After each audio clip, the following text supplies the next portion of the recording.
Bonjour, c'est Joy. Après un petit temps d'absence sur ma chaîne YouTube pour cause de fatigue, c'est avec grand plaisir que je vous retrouve pour aborder un thème d'actualité assez chaud qui concerne les élections législatives anticipées en France.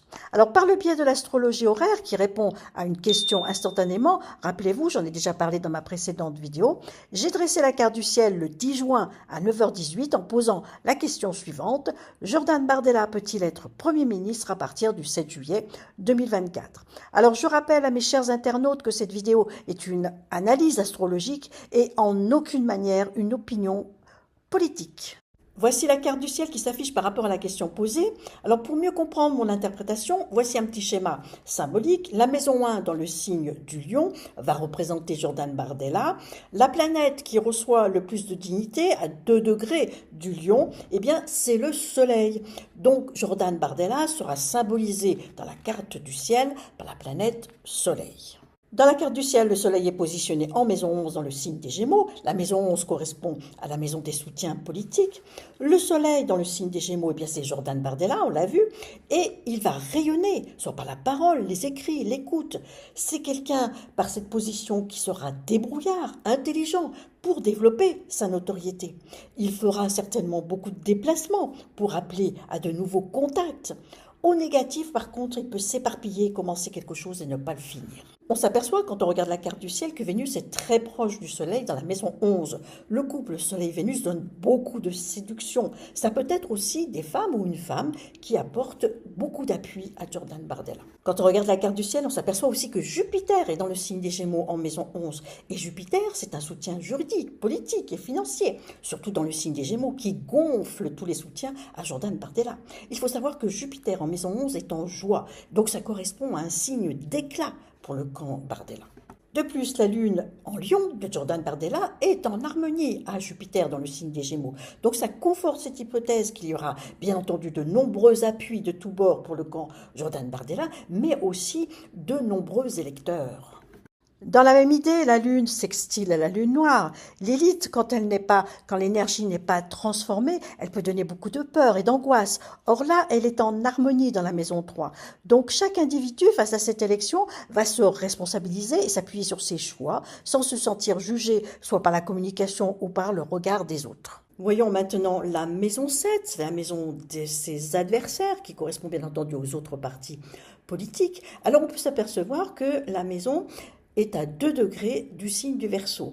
Donc les planètes qui auront le plus de dignité dans cette maison, eh bien ce sont les planètes Saturne et Mercure. Alors quand on regarde la carte du ciel, Saturne est positionné en maison 9 et Mercure est positionné en maison 11. Alors Saturne en maison 9 représente les partis anciens qui vont faire barrière à l'ascension du camp de Jordan Bardella. Alors ceci est conforté par les aspects de Saturne au carré du Soleil, au carré de Mercure, au carré de Vénus. Et oui, certains partis conservateurs vivent dans la nostalgie du passé. Ils ne souhaitent pas voir le camp de Jordan Bardella arriver au pouvoir. Il y aura donc beaucoup de critiques qui vont jaillir à leur égard avec des violences verbales lors de débats ou des violences physiques ou matérielles lors de manifestations. À l'inverse, Mercure, qui est aussi un parti politique, dans le signe des Gémeaux, dans la maison 11, proche du Soleil, eh bien ses adversaires deviendront plutôt des soutiens ou appuis au camp de Jordan Bardella.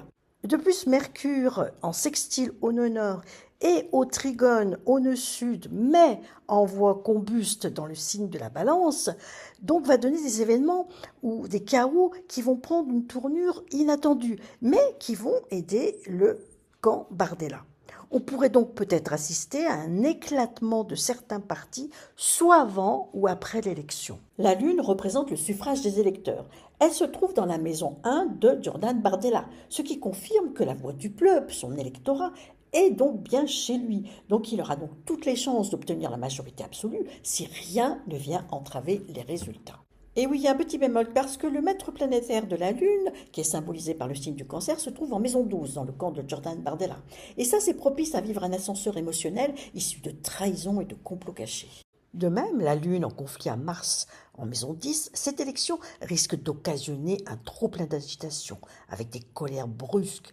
Un rien peut venir titiller des personnes issues de partis politiques de tous bords qui se sentiront blessées personnellement et pourraient interagir en violence verbale. En conclusion, et au vu de cette analyse, il semblerait que le camp de Jordan Bardella a toutes les chances d'obtenir la majorité absolue.